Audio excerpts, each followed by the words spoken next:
Le wokisme a encore fait une victime.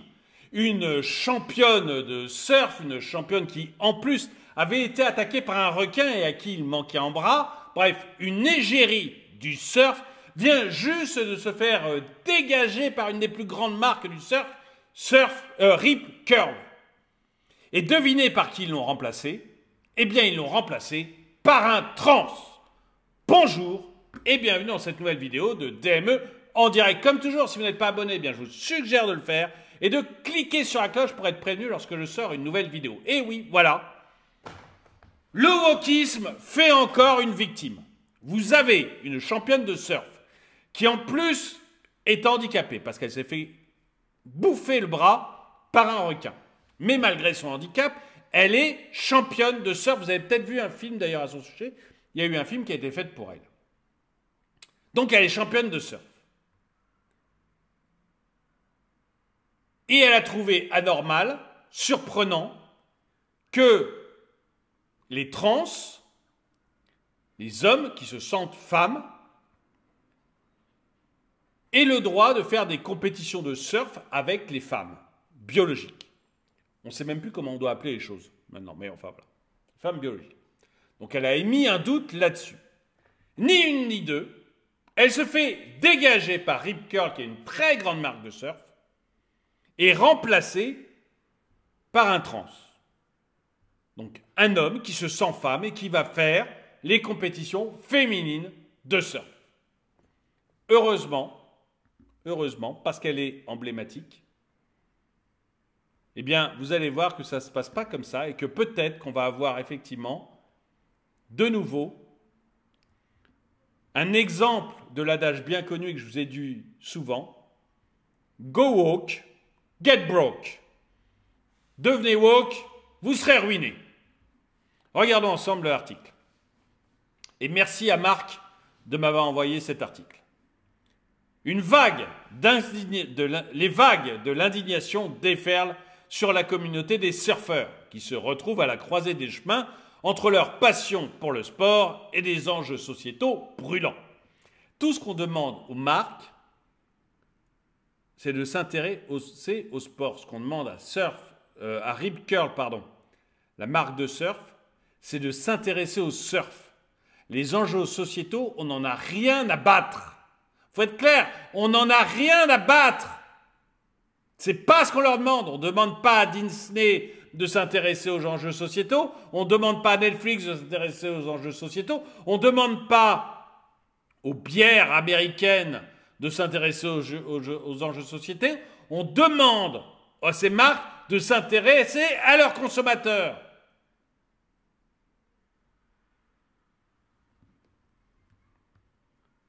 Au cœur de cette tempête médiatique se trouve la marque emblématique Rip Curl, autrefois symbole de l'unité dans la communauté du surf, mais aujourd'hui au centre d'une controverse enflammée. Bethany Hamilton, donc c'est la surfeuse américaine, je vous la montrerai tout à l'heure, mais c'est donc la surfeuse américaine qui est au catalyseur de cette tourmente. Connue non seulement pour son talent exceptionnel sur les vagues, mais aussi son courage face à l'adversité après avoir perdu un bras lors de l'attaque d'un requin, Rip Hamilton était depuis des années l'égérie de Rip Curl. Et franchement, vous êtes une marque de surf, vous avez une femme qui est belle, qui fait du surf, qui se fait attaquer par un requin, qui se fait bouffer un bras, mais qui redevient championne de surf après ça. Qu'est-ce que vous pouvez avoir mieux comme égérie? Qu'est-ce que vous pouvez avoir de mieux pour porter vos valeurs? C'est impossible de faire mieux.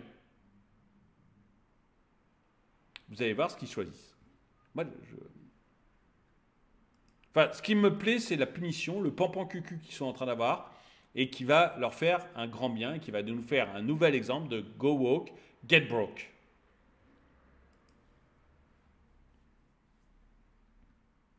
Cependant, les choses ont pris un tournant inattendu lorsque Hamilton a pris position contre la participation des femmes transgenres aux compétitions féminines de surf, déclenchant ainsi toute une série d'événements qui ont secoué l'industrie du surf. Mais je suis désolé. Donc là, vous avez, excusez-moi, ce que dit Hamilton. Donc vous voyez, c'est elle. Today, I want to address the news. C'est en anglais, donc je vais pas vous passer la vidéo en anglais parce que je pense que tout le monde ne parle pas anglais et 3 minutes 07 d'anglais, c'est peut-être un peu dur. That the World Surf League has officially made the rule that male-bodied individuals known as transgender athletes. Donc elle dit grosso modo que la fédération de surf a permis aux transgender athlètes, c'est-à-dire à des athlètes qui ont un corps d'homme. Today, I want to address the news that the World Surf League has officially made the rule that male-bodied individuals known as transgender. Donc elle dit que, que ceux qui ont des corps d'hommes et qui se font appeler transgender peuvent maintenant faire leur compétition dans les compétitions féminines de surf. Donc elle dit que ce ne sont pas normales. Et c'est vrai qu'on a vu différents transgenders, d'ailleurs, on l'a vu dans des trucs de malade mental comme l'haltérophilie, où toutes les médailles d'or, maintenant tous les records du monde haltérophiles féminins sont détenus par un trans qui les a pulvérisés. Pulvérisés. Mais il est reconnu comme femme, donc voilà, il a tous les records mondiaux d'haltérophilie sont détenus par un trans. On a vu une femme en natation, un trans en natation écrabouiller tous les athlètes féminins. Aux États-Unis, il n'a pas le droit aux Jeux Olympiques, ça a été, les trans ne sont pas acceptés aux Jeux Olympiques dans les compétitions féminines. Heureusement, mais on a vu, il a écrasé tous ses adversaires. On a vu au MMA, dans des trucs, mais au MMA, dans des cages de MMA, vous savez, ce sport ultra violent, on a vu un athlète trans, mais mettre des raclées monstrueuses à des femmes.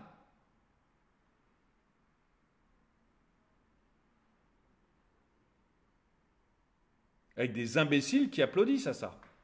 Des imbéciles, je dis à des imbéciles, parce que si moi je mets une raclée monstrueuse à une femme, tout le monde va me hurler dessus et ils auront parfaitement raison. Et j'irai probablement en tôle. Et c'est normal. Par contre, si je me dis si demain matin je me réveille en disant « je me sens femme », je peux aller boxer des femmes. Il n'y a aucun problème, je me sens femme. On marche sur la tête. Et donc, elle dit, mais on est arrivé maintenant au niveau championnat du monde, des hommes qui se sentent femmes ont le droit de faire des compétitions dans la catégorie femmes. Et elle ne trouve pas ça normal en disant mais on va se faire exploser parce que c'est pas du tout, on n'a pas le même squelette, on n'a pas les mêmes muscles, donc on va tous perdre quoi. C'est pas possible, on peut pas continuer comme ça. Rip Curl avait sponsorisé, enfin dites-moi ce que vous en pensez, peut-être que je suis un vieux ringard, je m'en fiche, hein, j'assume. Hein. Si vous trouvez que je suis un vieux ringard, j'assume. Mais dites-moi ce que vous en pensez. Et dites-moi comment on peut concilier féminisme, #MeToo, etc. et laisser des femmes se faire massacrer dans des cages de MMA par des hommes qui se sentent femmes. Comment on peut soutenir les deux? Comment on peut se dire féministe et accepter que des hommes qui se sentent femmes aillent exploser les femmes dans tous les sports? Parce que c'est ce qui se passe, c'est la réalité.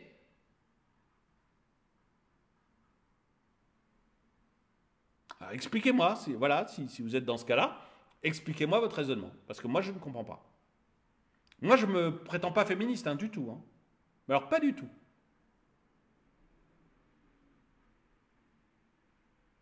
Par contre, si une femme va se faire boxer par un homme qui se sent femme, j'appelle la police. J'applaudis pas bêtement sur mon fauteuil.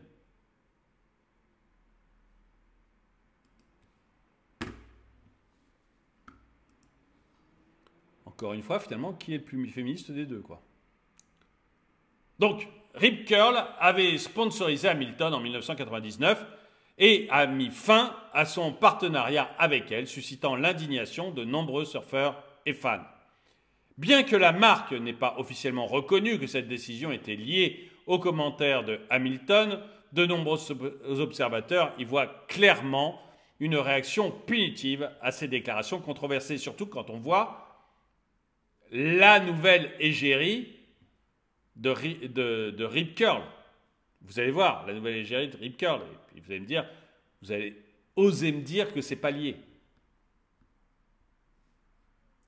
Donc Sasha Jane Lowerson, hein, à gauche, et la nouvelle égérie de Rip Curl.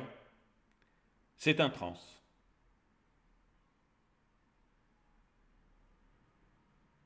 Un homme qui se sent femme. Ou peut-être qu'il a été opéré, j'en ai aucune idée. Il ou elle, je ne veux pas mégenrer, puis j'en ai rien à battre. Mais peut-être quelqu'un d'opéré, j'en ai aucune idée. Mais regardez son visage, c'est quand même très masculin. C'est le moins qu'on puisse dire. Regardez ses épaules, c'est très masculin, c'est le moins qu'on puisse dire. Et donc Brittany Hamilton, et la personne de droite, je pense que vous avez compris, voilà, une photo de Brittany Hamilton avec la planche de surf et son bras en moins, la planche de surf sur laquelle elle avait été attaquée par un requin, vous voyez la trace de la morsure du requin sur la planche de surf, et le bras qui manque à Brittany Hamilton, et malgré ça, elle est redevenue championne de surf. Donc, allez me dire que non, Rip Curl n'a pas remplacé Brittany Hamilton par Sasha Jane Lowerson en raison du wokisme. Osez me dire ça dans les commentaires. La polémique a éclaté en février dernier lorsque Hamilton a exprimé ses préoccupations dans une vidéo critiquant ouvertement une nouvelle règle du World Surf League autorisant la participation de femmes transgenres aux compétitions féminines. Qu'importe les différences, j'ai un amour profond pour l'humanité entière, a déclaré Hamilton dans une... Ça m'énerve parce qu'en fait, on se sent obligé de dire ce genre de choses maintenant. Donc voilà, on est obligé de le dire, sinon on sait qu'on va se faire lyncher. A déclaré Hamilton dans sa vidéo, je me souviens de la vidéo de la femme dans la cage, fameuse femme dans la cage de MMA qui s'était fait défoncer. Elle avait du sang partout, le nez explosé, l'arcade. Elle était en sang, couverte de bleu. Vraiment, on avait l'impression qu'un rouleau compresseur lui était passé dessus et elle s'était sentie obligée de dire non mais c'est bien que les athlètes trans quand même puissent s'exprimer, etc. Ouais, elle n'osait pas. Elle n'osait pas dire ce qu'elle en pensait. Elle était dans un état mais lamentable, je veux dire, à la limite de l'hôpital. Mais elle n'osait pas dire... Parce que sinon, vous perdez vos sponsors, vous perdez votre argent, vous faites démonétiser votre vidéo sur YouTube, enfin voilà. Donc les gens n'osent plus dire ce qu'ils pensent. Donc, Hamilton avait mis un peu d'eau dans son vin en disant, bon, qu'importe les différences, j'ai un amour profond pour l'humanité entière, exprimant son soutien à la diversité, tout en soulevant des questions sur l'équité sportive. Mais ça, vous ne pouvez pas le faire. Même ça, vous n'avez pas le droit. Elle a communiqué en affirmant que de nombreuses autres surfeuses partageaient ses préoccupations, mais hésitaient à les exprimer de peur d'être marginalisées. Donc regardez une belle pub de Rip Curl avec Sasha Jane Lowerson, vous voyez, une personne extrêmement féminine, donc, qui est maintenant l'égérie de Rip Curl pour le surf féminin. Et c'est vrai que quand vous regardez Sasha, vous dites, oui, surf féminin. Premier mot qui vient à l'esprit, surf féminin. La réaction à ces commentaires a été polarisée. Certains ont applaudi Hamilton pour avoir soulevé une question importante et controversée, et moi j'en fais partie, affirmant que les compétitions sportives devraient être basées sur des critères biologiques objectifs pour garantir une concurrence équitable. C'est le minimum. Ah non mais...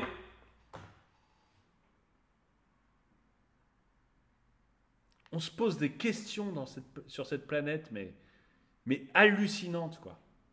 Hallucinantes. Vous savez, j'ai vu un mème il y a quelque temps. un gars de 1960 qui prend son téléphone et qui appelle un gars en 2023.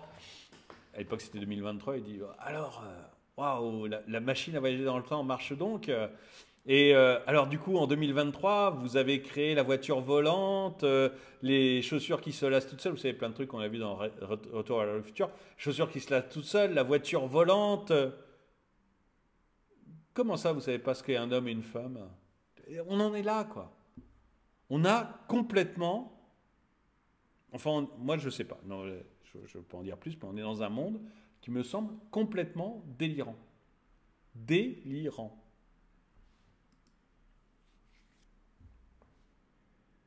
D'autres ont critiqué ces remarques comme étant discriminatoires et excluantes envers les athlètes transgenres, soulignant que le surf, en tant que sport inclusif, pourquoi sport inclusif? Ça veut dire quoi, sport inclusif? Donnez-moi le sport qui n'est pas inclusif. Alors c'est vrai que la course à pied et le surf, quand vous êtes unijambiste, c'est pas hyper inclusif, ça, mais bon, c'est comme ça. Non mais alors je trouve que oui, effectivement, on devrait créer du surf pour ceux qui n'ont plus de jambes. Pour les cul-de-jatte. On va faire des sacrées compétitions. Hein. Du surf, de la course à pied pour cul-de-jatte. Donc le surf, sport inclusif, devrait être ouvert à tous indépendamment de leur identité de genre. Le départ de Hamilton de Rip Curl a été interprété comme un signal de la position de la marque sur la question. De nombreux surfeurs ont exprimé leur désapprobation envers Rip Curl, appelant à un boycott de la marque en signe de solidarité avec Hamilton et protestant contre ce qu'ils perçoivent comme de la discrimination. Cependant, cette controverse soulève des questions plus larges sur le rôle du sport dans la société et sur la manière dont les enjeux sociétaux se manifestent dans le domaine sportif. Le surf, souvent perçu comme un sport libre et inclusif, se retrouve maintenant confronté à des questions complexes de genre, d'identité et d'équité. Et pour moi, le sport, mais comme le cinéma, vous voyez, c'est pour ça que je parlais de Disney, c'est pour ça que je parlais de Netflix, c'est pour ça, comme ça, la bière, c'est pour ça que je parlais de Bud Light, vous savez, qui a connu une catastrophe aux États-Unis parce qu'ils se sont mis à prendre une égérie transgenre alors que leur public, ce sont des hommes, des rednecks, des hommes qui travaillent dehors. C'est pour ça qu'on les appelle rednecks, mais des hommes, voilà, des pères de famille, des hommes qui vont boire une bière ensemble et qui n'ont rien à voir avec ce monde-là. Et Bud Light s'est écroulé à cause de ça. Target aussi a voulu faire des jouets pour enfants. Target, c'est l'équivalent de Carrefour chez nous. Ils ont voulu faire des jouets pour enfants transgenres, alors que ce sont des familles qui vont faire leur cours chez Target, ils n'ont aucune envie de voir des jouets transgenres pour leurs enfants, quoi. Le surf, le tennis, le MMA, les films sur Disney, sur Netflix. Ils essayent de nous faire gober des trucs comme ça et ça finit toujours par des faillites. Et ma grosse demande, ma grande interrogation,